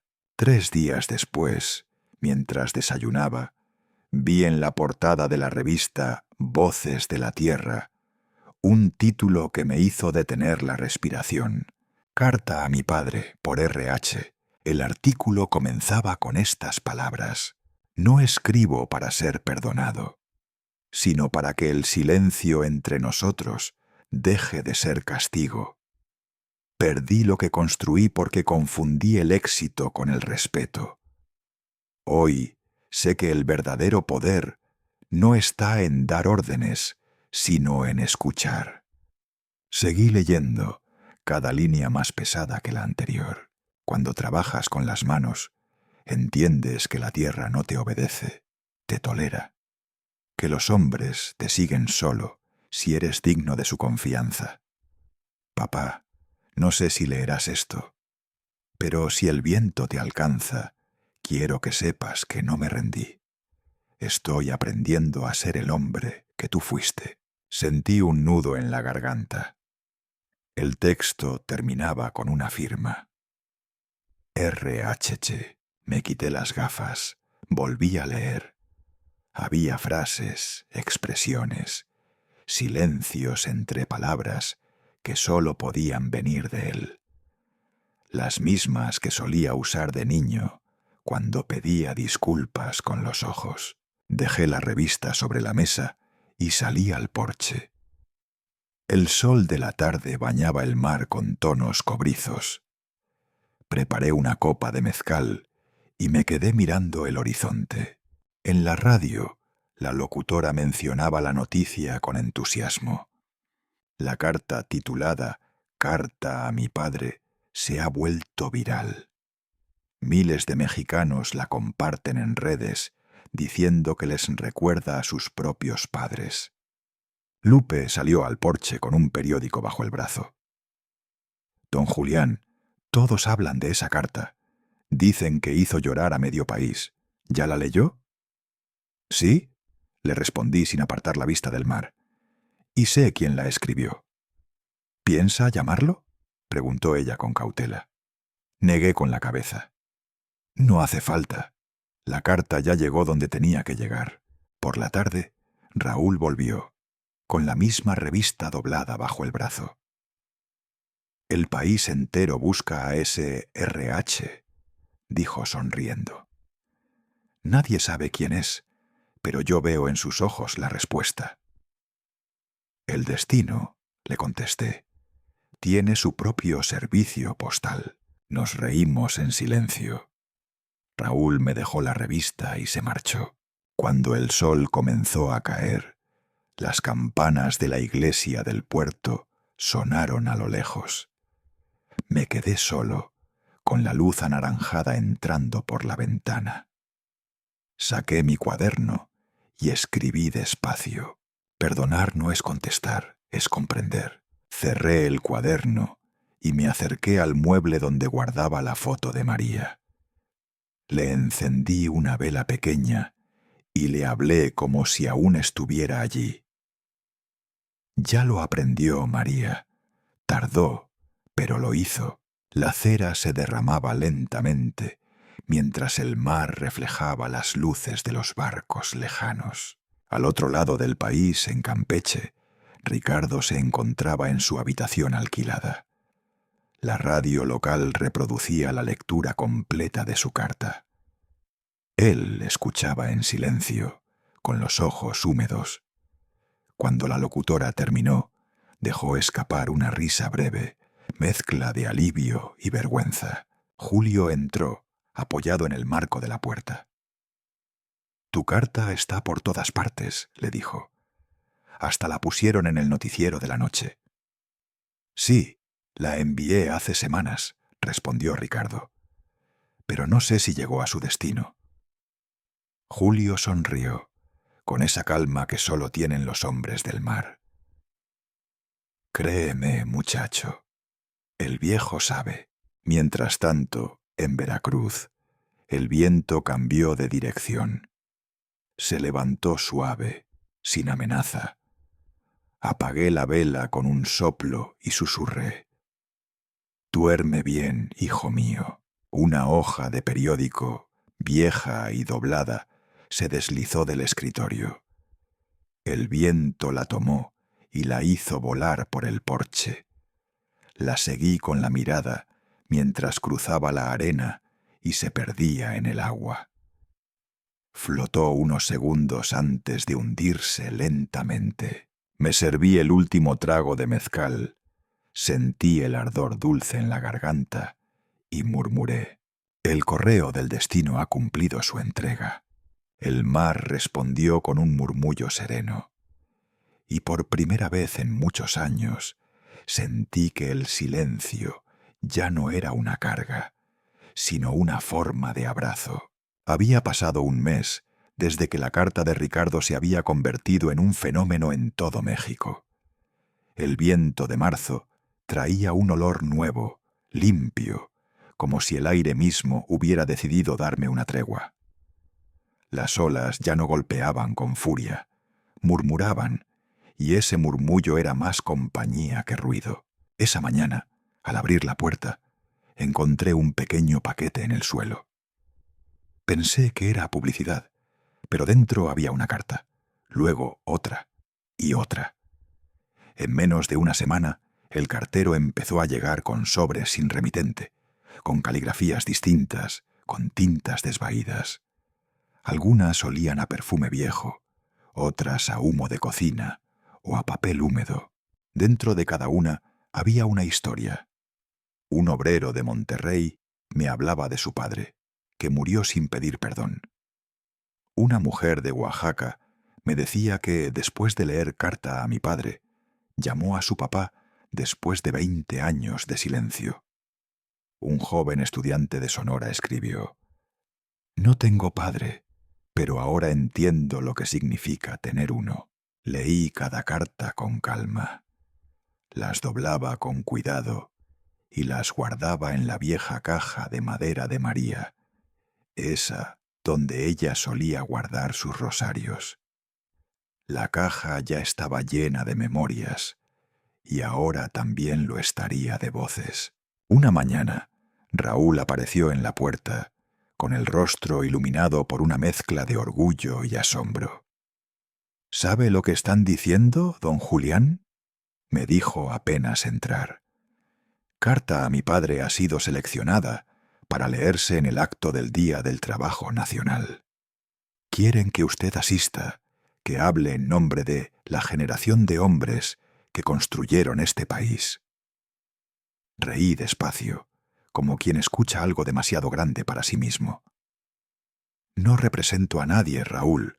Solo soy un viejo que cometió errores y supo cuándo detenerse». «Precisamente por eso lo eligieron», respondió él, «porque ahora todos buscan aprender lo que usted aprendió tarde, que la dignidad no se hereda, se gana». Al mediodía, el teléfono sonó de nuevo. Era de la televisora local. Querían entrevistarme, filmar mi casa, hablar del renacimiento moral del fundador de Herrera Energía. Les dije que no, pero aún así enviaron un equipo y se quedaron frente al portón, filmando el mar y las fachadas descascaradas. Esa noche escuché el reportaje en las noticias. Don Julián Herrera, el antiguo empresario que renunció al poder, vive ahora en su casa frente al mar de Veracruz. No ha confirmado ni negado ser el destinatario de la famosa carta, y tal vez ese silencio sea la respuesta más elocuente. Apagué la televisión y serví café. Afuera el sol bajaba y el aire olía a mango maduro. 2 días después tocaron a la puerta. Eran 4 muchachos, estudiantes de ingeniería en energía. El más joven, de cabello rizado y mirada nerviosa, habló en nombre de todos. Venimos desde Puebla, don Julián. Queríamos conocerlo, escuchar de usted lo que significa la ética en el trabajo. Usted es un símbolo de honestidad para nosotros. Sonreí. La honestidad no necesita símbolos, hijo. Está en la manera en que haces lo más pequeño. Apretar un tornillo, firmar un contrato, mirar a alguien a los ojos. Eso basta. El muchacho bajó la cabeza, emocionado. Me dieron las gracias y se fueron, sacándose fotos frente al viejo muro, donde aún se leía, casi borrado: Herrera Energía, fundador 1987. Esa misma tarde, Julio me llamó desde Campeche. Su voz sonaba alegre. Don Julián, su hijo ha sido ascendido.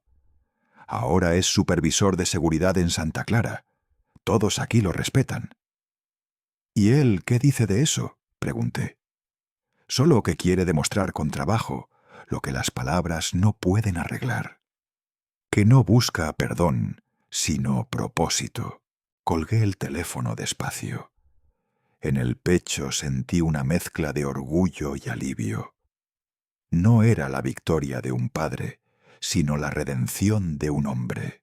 Esa noche, el mar estaba en calma. Escribí en mi cuaderno con letra firme: a veces la herencia no está en los bienes, sino en el modo en que uno aprende a ser honesto. Al día siguiente, mientras desayunaba pan dulce con café, escuché el motor de un coche detenerse frente al portón. Cuando salí, me encontré con Isabela y los dos niños. No los había visto desde hacía casi un año. Isabela me abrazó fuerte, con los ojos húmedos. Papá, los niños y yo necesitábamos verlo. Sofía y Mateo corrieron directo hacia el perro viejo que dormía en el porche. El animal, casi ciego, los reconoció con un gemido feliz. Sus risas llenaron la casa. ¿Ricardo sabe que vinieron?, pregunté. Ella asintió. Fue idea suya, dijo. Si mi padre quiere verme, sabrá cuándo. La invité a quedarse a cenar. Preparamos pescado asado, arroz blanco y un poco de mezcal. Durante la comida, Isabela habló con serenidad. Ha cambiado mucho, papá. Ya no bebe ni grita. Trabaja todo el día y por las noches lee o enseña a los jóvenes del campamento. A veces los domingos toca la guitarra con ellos. Eso está bien, le dije. El camino más lento es el que más dura. Cuando se marcharon, el sol ya se ocultaba. Me quedé mirando el coche alejarse por la carretera costera. En el bolsillo llevaba un pequeño sobre que Isabela había dejado sobre la mesa. «Esto es para usted», me había dicho. Ricardo pidió que se lo entregara. Lo abrí con cuidado. Dentro había una hoja doblada y una fotografía. En la carta, solo una línea. No te pido perdón, padre. Solo quiero que sepas que no he olvidado lo que me enseñaste. La fotografía mostraba a Ricardo en el muelle, con casco, sonriendo mientras instruía a un grupo de trabajadores jóvenes. Detrás, el mar de Campeche resplandecía con un azul profundo. Me quedé mirando la imagen largo rato. Luego la coloqué en el viejo marco de madera que había sido de María, junto a su retrato. Dos vidas unidas por la paciencia y el tiempo. Esa noche saqué la caja de cartas de debajo del escritorio. Leí una al azar. Mi padre fue campesino. Nunca me dijo que me quería, pero cada mañana me dejaba un café caliente. Gracias por recordarme que eso también era amor. Sonreí. Volví a guardar todas las cartas y escribí en mi diario. Creí haber perdido a mi hijo, pero solo perdí al muchacho que no entendía lo que era ser hombre. El hijo que tengo ahora sabe lo que vale su palabra. Apagué la lámpara. Desde el porche, el mar brillaba bajo una luna redonda. Sofía y Mateo habían dejado una cometa sobre la baranda, y el viento la movía suavemente, como si aún volara. Miré hacia el horizonte y susurré: la verdadera herencia no está en las empresas, ni en los nombres grabados en las paredes. Está en lo que uno siembra dentro de quienes ama. El viento sopló más fuerte, trayendo olor a sal y a futuro. Me quedé allí, con el mezcal en la mano, viendo cómo las olas se alzaban y se rendían una y otra vez contra la orilla. Y supe, por fin, que mi legado ya no estaba en los documentos ni en las firmas, sino en algo que nadie podría medir: la dignidad recuperada de mi hijo y el perdón silencioso que flotaba, invisible, entre Veracruz y Campeche. Era domingo por la mañana cuando llegó la invitación. El sobre tenía el membrete de la Universidad de Veracruz, y al abrirlo leí: nos complacería contar con su presencia para impartir una charla en el seminario Ética y Herencia en el siglo XXI. Su experiencia personal será de gran valor para nuestros estudiantes. Al principio quise rechazarlo. No me consideraba digno de dar lecciones a nadie. Pero Raúl, que había venido a tomar café conmigo esa tarde, me miró con su expresión serena de siempre. «Debe ir, don Julián», me dijo. «No para enseñar, sino para contar. La historia de un hombre que aprendió a ser padre también merece ser escuchada». Pasé la noche pensándolo. Al amanecer, cuando abrí las ventanas y vi el mar tranquilo, comprendí que tenía razón. No era una invitación académica, era una oportunidad para cerrar un ciclo. El lunes tomé mi viejo automóvil y conduje hasta la ciudad. Las calles de Veracruz seguían iguales, pero los anuncios eran distintos. Donde antes colgaban los carteles de Herrera Energía contrata, ahora había propaganda de nuevas compañías verdes. Me hizo sonreír. El mundo seguía girando sin mí, y eso estaba bien. El auditorio estaba lleno. Estudiantes, profesores, periodistas y algunos obreros jubilados que, según me dijeron, habían trabajado conmigo en los años 80. Cuando entré, se levantaron aplausos que me abrumaron. Me limité a inclinar la cabeza. El moderador habló unos minutos y me presentó como don Julián Herrera, el hombre cuya historia inspiró la carta más leída del país. Tomé el micrófono y respiré hondo. «No vengo a dar una cátedra», dije. «Vengo a pedir disculpas, no por haber castigado a mi hijo, sino por haber permitido que el dinero y la soberbia se interpusieran entre nosotros». Hubo silencio, un silencio tan profundo que se podía oír el zumbido de los ventiladores del techo. Conté entonces la historia del sillón vacío en la cena de Navidad, del orgullo que se disfraza de rectitud, y del día en que me caí frente a todos, mientras mi hijo, en lugar de ayudarme, se quedó mirando. No añadí nada, no quité nada. Cuando terminé, una joven estudiante de cabello trenzado levantó la mano. «Don Julián», preguntó con voz temblorosa, «¿perdonó a su hijo?»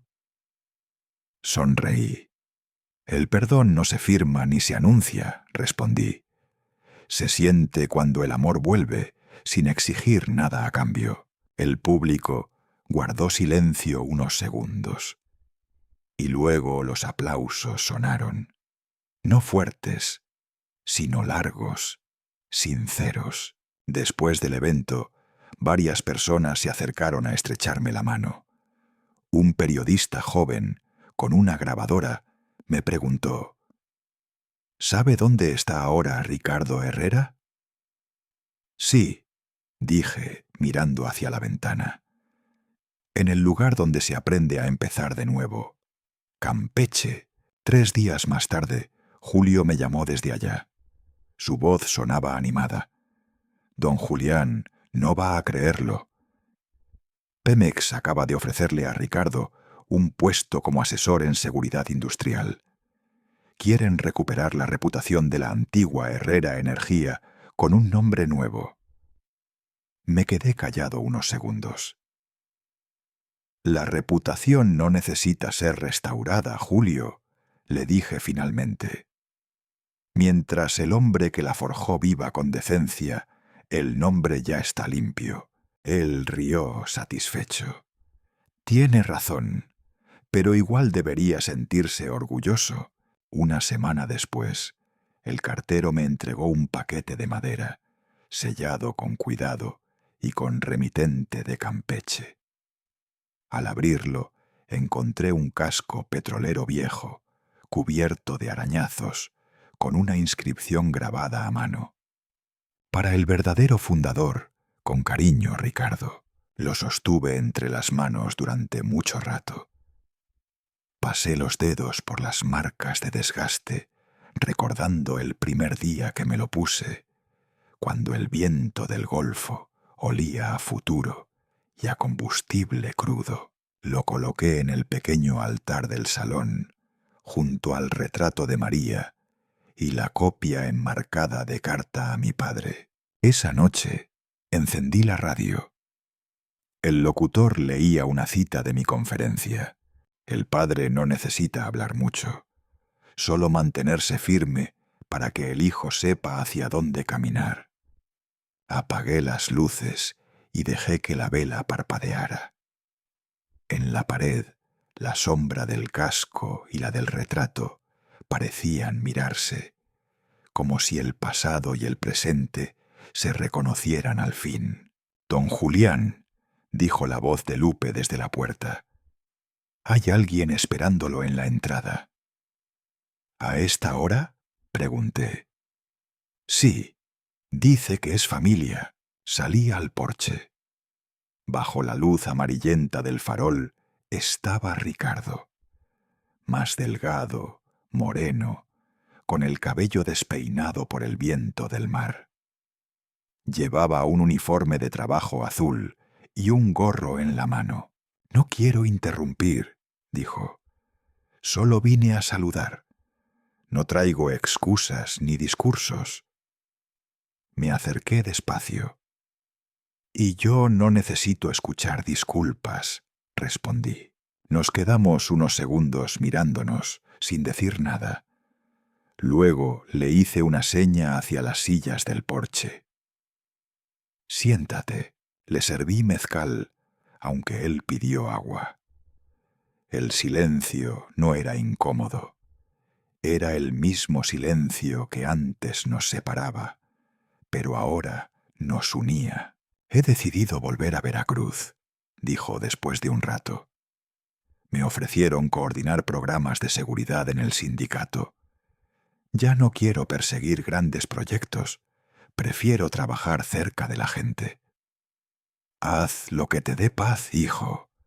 Solo no olvides que el valor de un hombre no está en lo que consigue, sino en cómo lo conserva», asintió. El mar rugía en la distancia, constante. El cielo estaba lleno de estrellas, tantas que parecían una carretera de luz. Ricardo sacó del bolsillo una hoja doblada, escrita a mano. Me la entregó. «Hijo de mi padre», decía, «ya no hay sillas por disputar, solo un lugar para entender». Guardé el papel en mi cartera sin leerlo otra vez. «El asiento en la mesa aún es tuyo», le dije. Él sonrió, por primera vez sin orgullo, sin peso. «Entonces volveré pronto», susurró. Nos despedimos en la puerta. Lo vi caminar hacia su camioneta, la figura recortada contra el reflejo del mar. Cuando el portón se cerró, una brisa fresca entró en la casa, suave, como si alguien invisible hubiera exhalado alivio. Esa noche escribí la última página de mi diario. No hay legado más grande que ver a un hijo aprender a doblar la cabeza en el momento justo y levantarla con su propio mérito.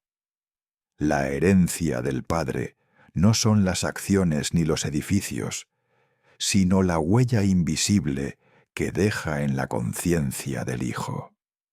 Cerré el cuaderno y lo coloqué sobre el escritorio, junto al casco de Ricardo y la fotografía de María. Afuera, el amanecer se insinuaba en el horizonte.